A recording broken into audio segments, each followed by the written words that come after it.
Good morning, Jocelyn. Good morning.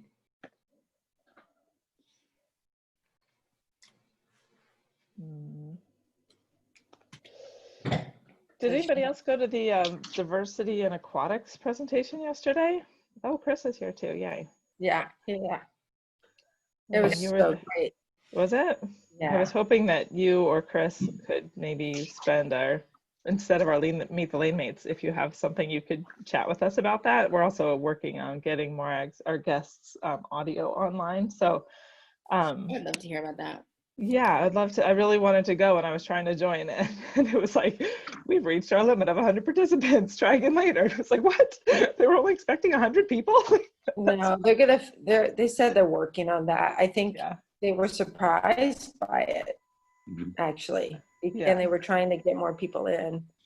But that group looks amazing. So they say they're all volunteers. Wow. It's been since 2010. Okay. And see me. they have people who are professors and former police officers and More. in policy, have worked in city policy. What else, Christopher? Yeah, you covered it.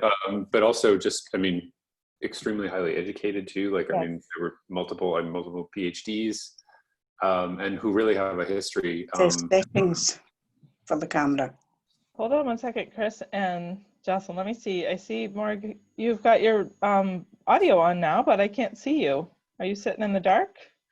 No, we're just trying to activate the camera. Okay. Can you help? I wish I could do it from here. We were having just little backstory for you. We were waiting a few minutes for people to arrive, and one of the things we've been talking about in our breakout sessions before we interview our guests is a little bit of inclusion and diversity, I guess, as well. So a few of the people on our call have attended the diversity aquatics talk yesterday, which was an event that was held virtually yesterday. So Chris and Jocelyn were just telling us a little bit about that. I still can't see you. Oh, they're working on it. No, we're just there it is, privacy. So they're gonna have some more events in June. They were talking a lot about they're kind of scattered around the United States, and they kind of see themselves as like this umbrella where they know in aquatics there's all these different groups, and all these different groups are working on similar things or have similar questions. And they say, you know, there's so much knowledge within this group, even those people who organized diversity in aquatics, as well as everyone else tapping into it. So they spoke a lot about also adult swim lessons and just dealing with trauma, and there was a little conversation about how do we as coaches and teachers, you know, what's our learning about teaching adults how to swim, and the fact that there really isn't a lot of conversation about trauma, and it could be generational trauma of learning how to swim and not being in the water. So there was some conversation about that. Thaddeus, is it Galati? I forget his last name. He's down in Florida. He does a lot of mindfulness work. And so there's also conversation about working in aquatics is really a lot of the conversation is outside the pool, like making sure you're at the table. And really, like if it's about a swimming pool in a city, you're at the planning meetings, not necessarily at the financial meetings. And so it's like we as aquatic professionals or aquatic people need to be at the table, but they said we have to make sure we're at the right table, right?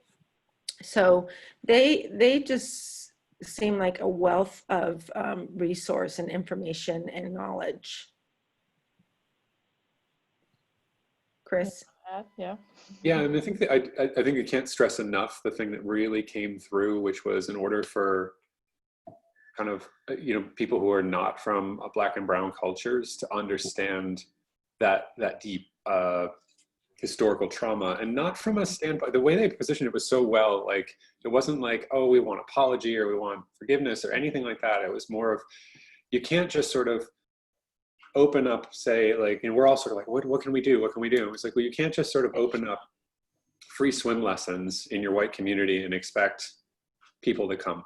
You know, there's a lot you need to understand and unpack about the history, and also about, you know, ask yourself the question, like, am I being present in their lives? Am I going to those neighborhoods? Am I looking for ways to solve some of the issues of pools being filled in over year after year, access being denied, and then even just simply understanding it, like the historic. I mean, I think that they shared a lot of, like, here's why people in my family don't swim, and it was phenomenal. Like, just stuff that I think a lot of us are like, what? Like, you know, literally, like, they've been told for generations that we sing.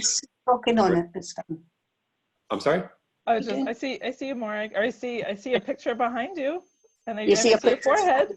There you are. Hello. At last. Yay. Sorry Okay. about that. No problem. We're just going to probably spend another couple minutes on this. Chris is just giving us a little bit of our background from a presentation him and Jocelyn went to yesterday about diversity in aquatics. So sorry, Chris, go ahead. No, it's fine. No, and I think even down to, oh, it's, you know, I just spent all this money on my hair. I can't have that destroyed, or it's going to ruin this or that. And there's just all sorts of reasons, and some of them are, you know, kind of very present, but some of them are actually rooted all the way back to, like, look, you know, slave owners drowned my family, and that we don't go in the water because of that. You know, it's a very real thing for families. It's just, and it just goes back and back and back. So to have to unlearn that, and find new space for that is the job that we all, you know, collectively have to do. Which is why I think they did a great job of explaining that this isn't just work we have to do, like either we, us, white people, or them, brown and black people. Like, it was like this, like, collectively we have to solve this. But part of that is acknowledging that past and that history and figuring out how we move past it. How we get people to say, okay, understand that's what it is, let's honor it, but let's actually figure out a way to say, like, look, that's rooted in the past that we, you know, we want to help move past, but it can't be done just by us kind of offering things and expecting people to show up. Like, we have to show up. And you're right, it's planning meetings. It's, you know, one guy was saying, he was like, you know, it's a lot of stuff gets done just based on who shows up to these meetings, you know, and things get funded because neighbors are there to fund them, or to support them. And if we don't have that kind of advocacy, the people who do show up and say, well, it's my tax dollars, I don't want a pool, you know, we'll just put in a splash pad, or we'll just do this, or we'll just do that. This stuff gets really cut really fast. And, you know, as a lot of us know, like, you know, not a lot of people are in socioeconomic standings to be able to just leave their 3 jobs that they're working to try to pay their bills and go to a city planning meeting. So there's really some really interesting challenges, but I'm hopeful that they have a set of resources that we could tap into, because the group, again, seems so on the ball and like they've got a lot of momentum. I had to jump off the call actually slightly early, so I wasn't sure how it finished up, but it did seem like it was a resource that, you know, if any one of us wanted to reach out directly to them, we could, and figure out how we in our own communities could help take action. Maybe there's some momentum already happening in our regions. Any last thing you want to add, Jocelyn? No, not about that. I was just saying, is it Gia? Mm-hmm. Your comment? Yeah, I'm just reckon writing a that. bunch of stuff. Yeah. But it's weird because I myself, I don't know. It's kind of a weird position, because I acknowledge that being Asian is not the same as being Black or brown, but it's just it's a weird position. I've been told to my face and that's probably better, by people who are white, that I that I pass as white, or that, you know, like I won't really be, I might say something about, you know, what it's like to be Asian, or wondering, oh, what about Asian people? And it just sounds like a mosquito. And I think we're very aware of this ourselves, because the perception is that we're included, we're not suffering from these things, but we're just a smaller group. And so I myself haven't really looked up anything about swimmers. I think the height of it was, and I said this in a breakout room before, but for 8 bridges, one of the boaters and I were just sitting there all day on the boat, and I said, yeah, I'm always happy when there's an Asian person swimming in this, because there just aren't many. And he was just like, well, I don't know. And I said, haven't you noticed there just hardly any swimmers who aren't Caucasian? And I'm not actually programmed to thinking that way, because I grew up in this kind of like household where I spoke the different language and ate different foods and was taught to be proud of my culture and everything.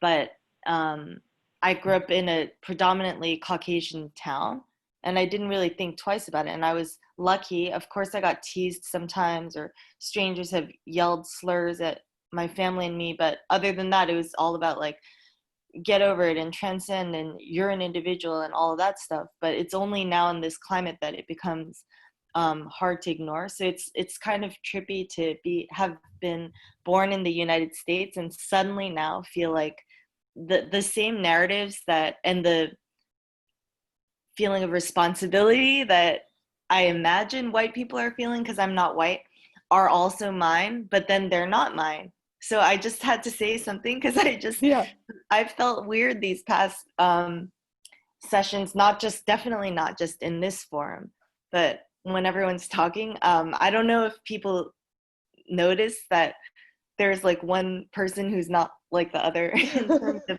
race, but I'm also adamant that I don't think that's everything about inclusivity. But again, I don't want to take away from the serious, obvious points that you know, Black and brown swimmers are completely excluded, and you know, there are just so many other reasons that are being highlighted. But I feel like every 4 to 5 years there's like an article pointing that out, you know. Yeah. But I've never seen anything about Asian people or Hispanic people or whatever in the United States. So I just started looking that up. Yeah. You know, and I found this report just to find that it's very much the same, not just because they're low in numbers. Anyway, I'm contemplating having one of our sessions, one of our marathon swim stories, be kind of like little, like we spend the whole time just doing little breakouts and like come back, and I don't know, like I'm trying to figure out a way we can like basically keep this conversation going and not just be like, okay, well, we talked about diversity, next guest, which I love talking to our guests, but I was thinking about doing that like in the next couple weeks. So if you have any ideas for how that could work, or if you'd be interested in it, just shoot me a PM or an email. Like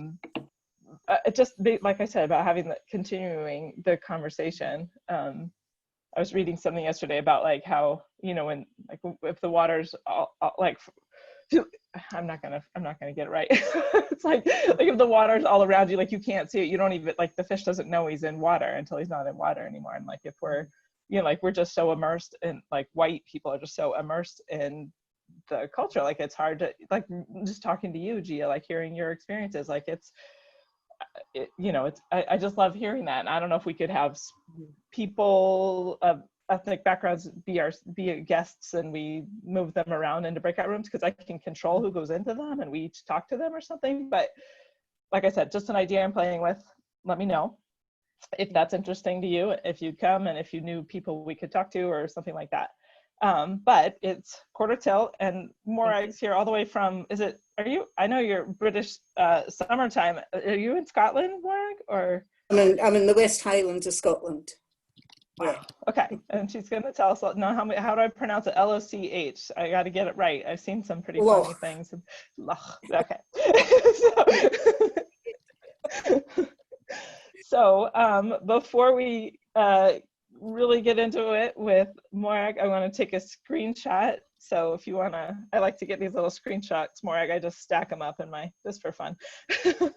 But we'll go 1, 2, 3. Camera on, say hi, whatever you want to do. And then let's see, I'm going to mute some people who aren't muted. And Morag, tell us your story. Story. I suppose I've always liked water. I just love water. And when I was young, if we went to the beach, my parents had to take spare clothes for me because I would just get out the car and run straight in. Played about in water, just in what we call a burn, a river, when I was young. And then when I was 12, a swimming pool opened in the village I was brought up in, an open air swimming pool. So it was only open like from April through to maybe September.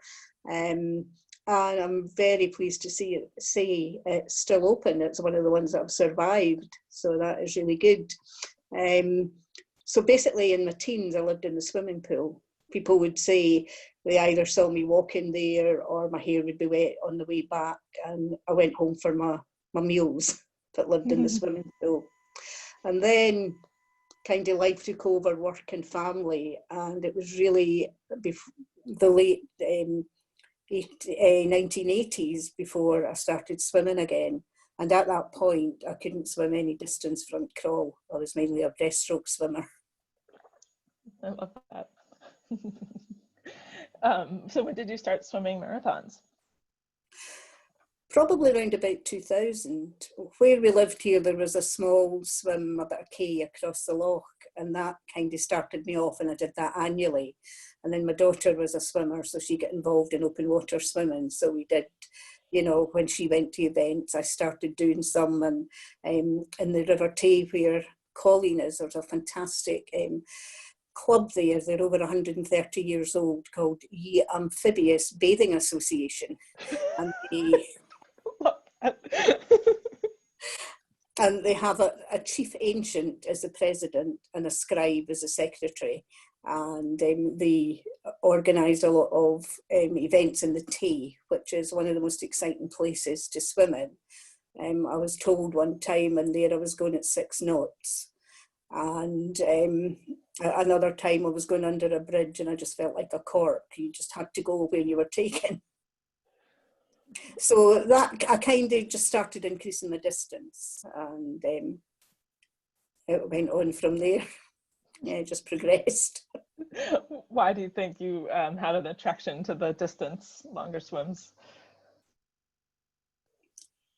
Well, I'm definitely not a speed swimmer. I'm a consistent swimmer. I've been told I'm like a clockwork toy. I'm kind of wound up, and I just keep going at the same speed. I just really enjoyed them. My first marathon swim was 6.5 miles in Loch Eil in Perthshire, and I enjoyed that. And then Windermere 10 miles was the next one, and I enjoyed it. And then Loch Lomond was the next one, 21 miles. Yeah, and the channel, the swimming pool I was talking about, we used to do like relays, channel relays in the pool to raise money for charity, and that was always good fun. And it was, I suppose it was always there at the back of my mind, but I never ever dreamt that I would do it. And in fact, in 2002, I did a channel relay, and on the way back, we met a solo swimmer going across, and I thought, oh my goodness, I'm never going to do that. Just a matter of time, right?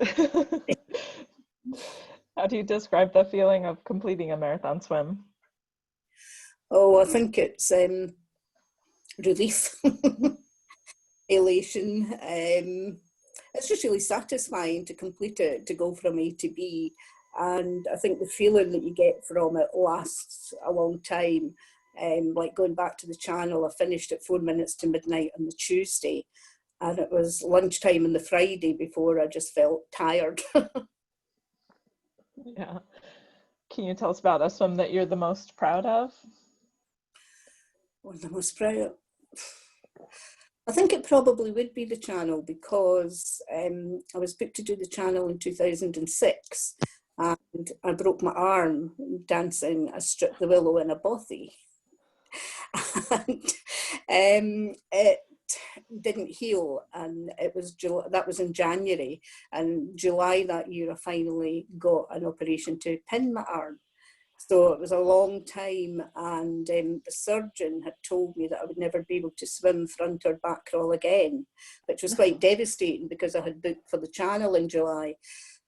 Then I just started swimming again, and then I was down to Dover, and I had 11 days and the weather just did not comply, so I never got in.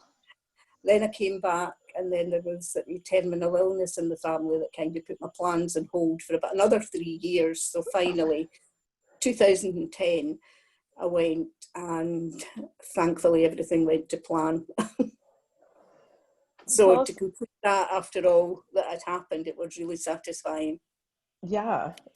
Tell us a little bit about, I mean, that's a pretty devastating injury. As you mentioned, the surgeon said you weren't going to even be able to swim again. How did you get through that time?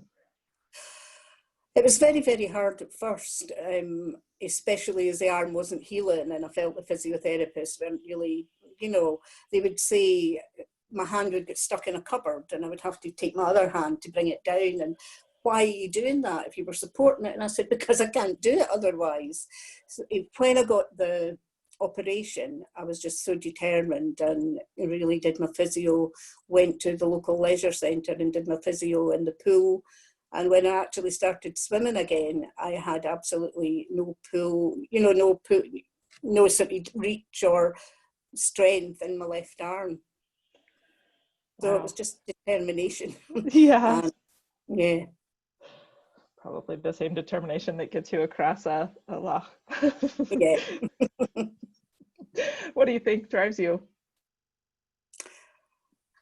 Just the enjoyment. I just really enjoy it. It's something I can do, and it's something that I usually get there in the end. And I mean, I've been doing open water swimming since before it became popular, and I just really love it. And I think here, the city camaraderie with the British Long Distance Swimming Association and the FIBIs, as they're called, yeah, it was just a nice thing to do. That's great. Can you tell us a favorite memory from one of your swims? Favorite memory? You probably have a million, right? You can give us 2 or 3. Oh, I think one of my favourite memories is finally getting to the end of Loch Morar. Loch Morar was a very sort of difficult swim. I estimated it would take me 9 hours, and it actually took me 12 and a half.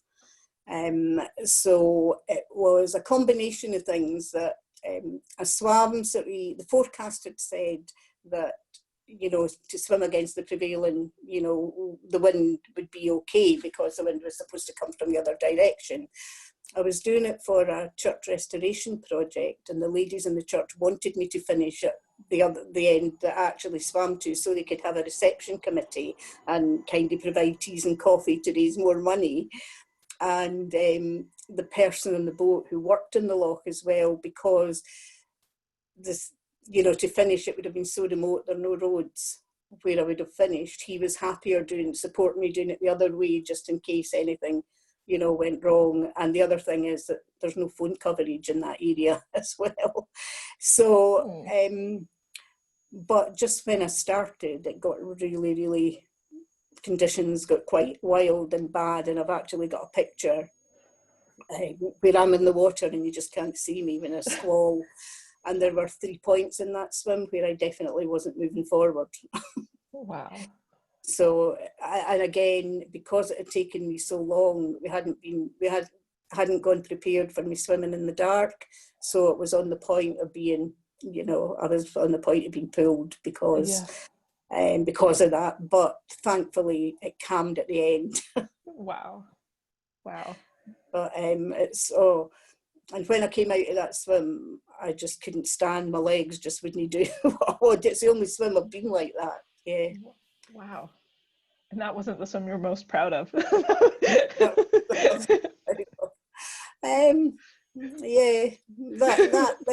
No, as you say, it's really difficult. The Loch Shiel swim was lovely because it was supposed to be a bridge. It was 18 miles, so it was supposed to be a bridge between Windermere and Lomond, and I ended up doing it after Loch Lomond, so it just made it much more relaxing because I knew that I could do the distance, and it was quite a nice swim. Yeah. I think Jamie had said she was wanting to hear about the bell and the wreck. Yes, tell us that. So about 5 miles into the swim, I could hear a bell, and there is a small kind of settlement really, and I thought it was coming from there. But on the right-hand side, there's a burial island, it's been a bit. St Finnan had a church there, and it's been there've been burials there since about 560. Wow. And they reckon, this is unbelievable, they reckon there's 50,000 burials on this small island. Wow. It's amazing, and there's some really amazing gravestones on it as well. So I just swam on, and when I finished, my husband, he always supports me in the swims, and Jim, who he actually ran a boat, boat trips on the loch up until a few years ago when he retired. And as soon as I got out the water, he said, "Did you hear the bell?" And I said, it was coming from Dalalee. No, it was coming from St Finnan's Isle. And there is a bell. There was a bell. Unfortunately, it got stolen last year. But there is a bell on the island that's been there for all these years. And he said, no, I've had school children in the island. It was definitely the bell in St Finnan's Isle. And he phoned a friend who lived in a house on the other side of the loch, and to see, because at that point the island was really overgrown, so it would have been really difficult, and there were no kayaks tied up at the landing stage. And he phoned a friend thinking, wondering, has he been playing a trick on me? But no. So, and later on we kayaked up to the island, and the bell, it's like a cowbell, and even to pick it up and get it, it was chained, but to get it, to peal regularly was so difficult. Wow. So you're disturbing the ghosts. That sounds fun. Is there anything you haven't finished? Well, nearly Loch Morar, I think. And the conditions, and when I swam Loch Maree, one of the chaps in the boat worked for a fish farm, and he said if it was weather like this, we would get pulled off our work because it was quite choppy as well. At one point, it was so choppy that they had to stop feeding me with about 4 miles to go because it was too dangerous to come close enough to me in the rib. Wow. But you. Go ahead. Sorry. I was just going to okay. Yeah, the nice thing about that was that some of the locals, I was doing that for a project to provide a Kielder house, like a polytunnel for people with learning disability and mental health problems to work in as a community project. And people from the area, 13 of them also did a relay that day when I was swimming. So that was really nice. That's great. Is there a favorite place that you have to swim? I think it has to be Loch Shiel. Yeah, it's just such a spectacular place. It's kind of surrounded by hills, and you've also got the famous Harry Potter viaduct. So if you go out, you can actually watch the steam train going across the viaduct from the middle of the loch. But it's so beautiful. It's just the light on the different the hills, and when it's snowing, and it's just a lovely place. That's wonderful. Is there any favorite events you've participated in? It sounds like you do a lot of solo stuff, but is there any favorite events that you'd recommend to other marathon swimmers? I think Windermere, it was really good. To be honest, I haven't really done that many marathon events, so it's been more solo. But that's awesome. Windermere was good. It was, sort of good camaraderie there.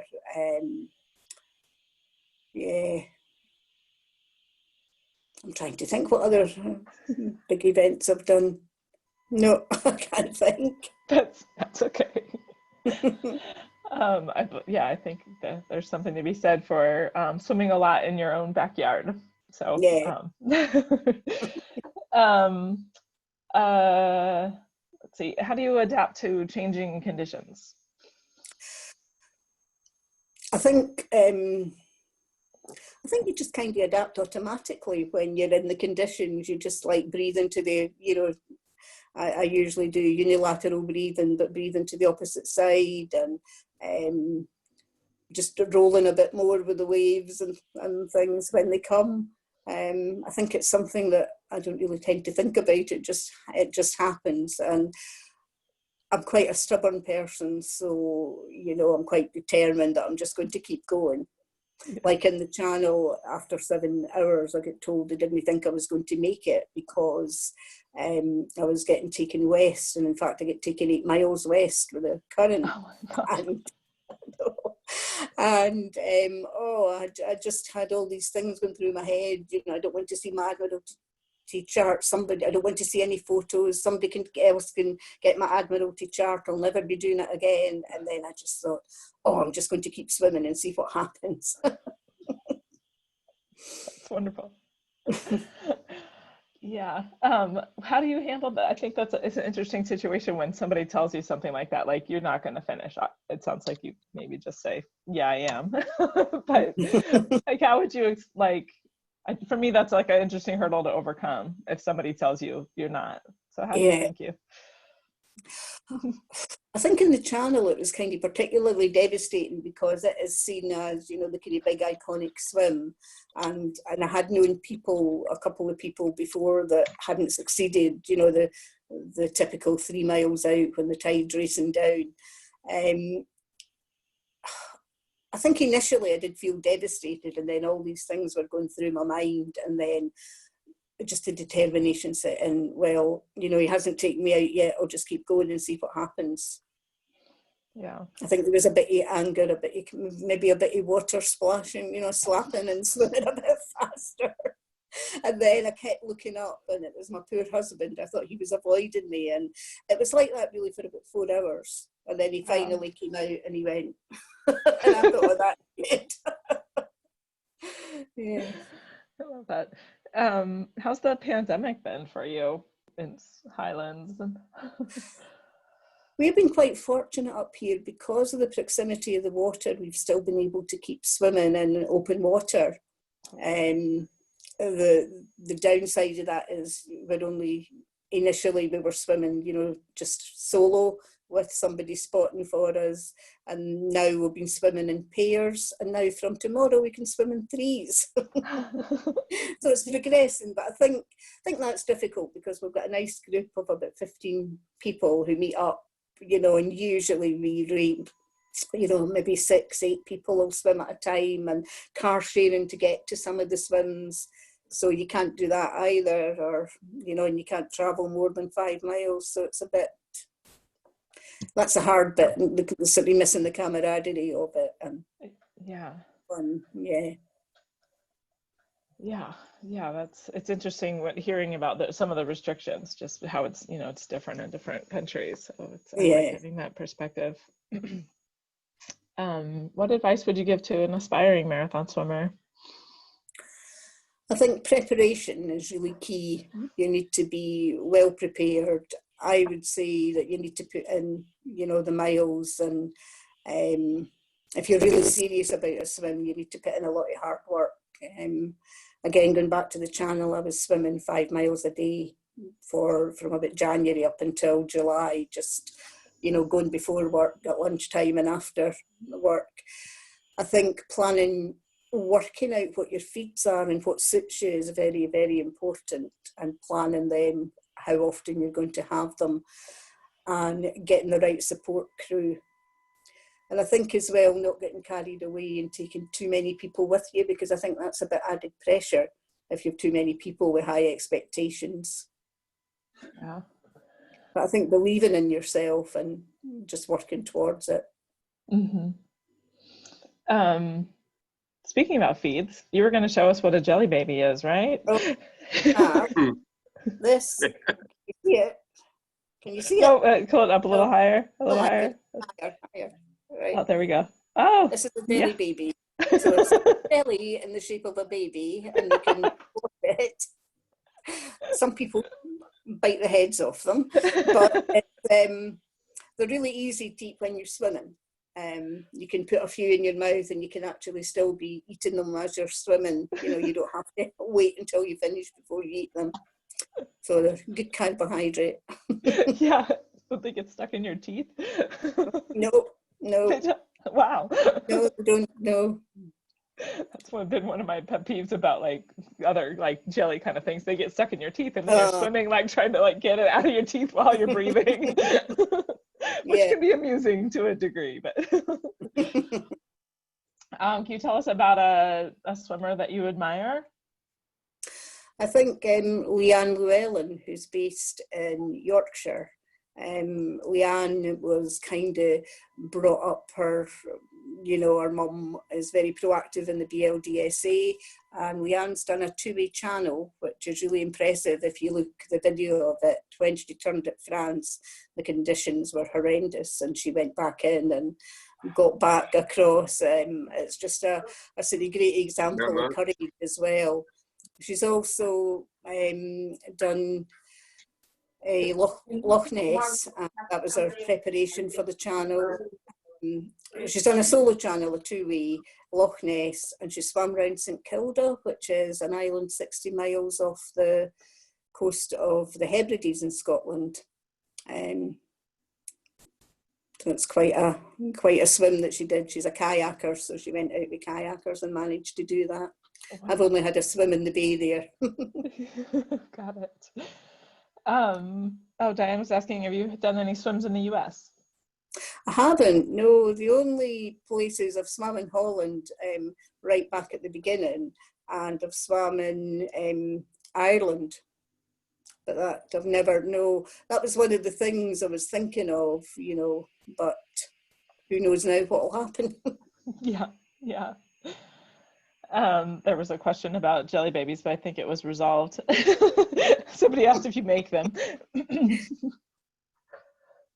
Oh, you buy them. Yeah. Let's see. Any other questions for Morag? John has to leave. I was thinking, whose marathon swim story do you want to hear? Leanne. Okay. Yeah. All right. Yeah. Excellent. Any other memories you can tell us about, as you've had such amazing experiences in all of your swimming lochs? No, I think just to say that I'm now enjoying winter swimming as well, and that if that is just, you know, it's quite good fun and quite challenging. Yeah. So have you faced some of those challenges? Have you gotten through?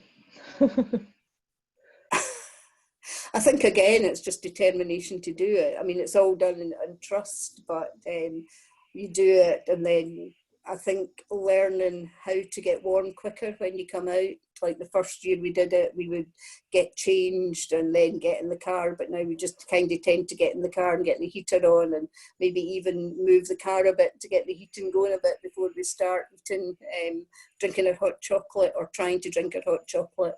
That can be jumping about the cups.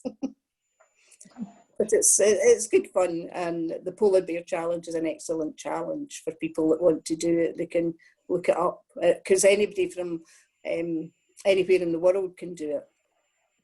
Yeah, I got wind of that one. Jane said something about a hailstorm. A hailstorm.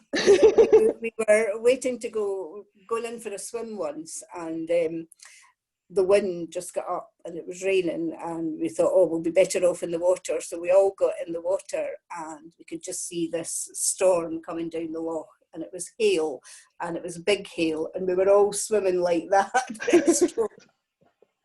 Like synchronized swimmers trying to, because it was really sore. So that was quite funny, after saying we'll be better off in the water. Yeah, that's funny. Oh man, I love it. Great stories. Anything else? Anybody else have questions for Morag? Oh, Christy does. You can come up. Thanks for sharing you clearly have a joy for swimming, and I just love it. in the UK, it seems like whether you call it wild swimming or outdoor swimming, it seems like really a community, like a really tight knit, lovely community. Is that just a UK thing, or anything specifically that you think has fostered that camaraderie? I think just with Facebook, people are aware of where people swim. So if people are going on holiday, they often put up, I'm coming up on holiday, would anybody be available to swim? And it's the same in Ireland. I've had a really, lovely welcoming experience in Ireland, just going on holiday and swimming. Somebody that I only knew through Facebook that I'd never met, coming to pick me up from the hotel and taking me, swimming. Yeah, I think people are quite keen to show where they swim and proud of the places they swim, but that can have its downsides as well if places get a bit too busy.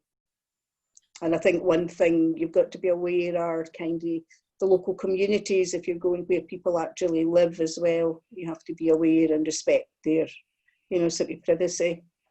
But yeah, it is a really friendly group. Yeah. Kind of nationwide. Yeah, it seems, I'm with you, Christy. It seems it's really impressive. I know Jocelyn and I kind of covet UK swimming communities because it's just her and I in the winter. So yeah, it sounds like a lot of cake too, from what I've read. Well, we're not so bad with cake, normally sweets, but I have to say that in my group we have 2 people that started last year who did the Gold Polar Bear Challenge, and 3 people, and just so proud of them because they only started open water swimming about June or August last year and just swam right through the winter. And one of the ladies was Spanish, and she used to make us giggle because she just used to say, I swim in the Mediterranean, and curse, and but she did it, and she, through sort of adversity, because she still had a house in London that she had to go to, and she had quite a high-powered job here that was quite demanding, and it was touch and go whether she would meet the criteria, but she did. And I think that just sums it up, because everybody in the group was, encouraging her to swim. So it is really nice having so many people, like Shannon was saying. You'll need to get more people, Shannon. Yeah, we should materialize the people. I'm trying. Lovely. Any other questions for Morag before we call it a day? Yeah. All right. It was lovely talking to you, Morag. Thank you so much for taking the time. Oh, thank you for asking me. Yeah. And next week we've got Paula Y, and hello, my little guys right here. Paula Y on Tuesday, and Caroline is going to be our guest on Thursday. So everybody have a great weekend, and recordings will follow. And let me know, like I said, about if you have ideas for diversity discussion. I'm willing to dedicate a session to it. So let me know if you think there's a way we can orchestrate that. Other than that, have a great day. Thank you, guys. Thank you. Bye, Morag. Bye. Bye. Thanks, Morag. Bye. That was great.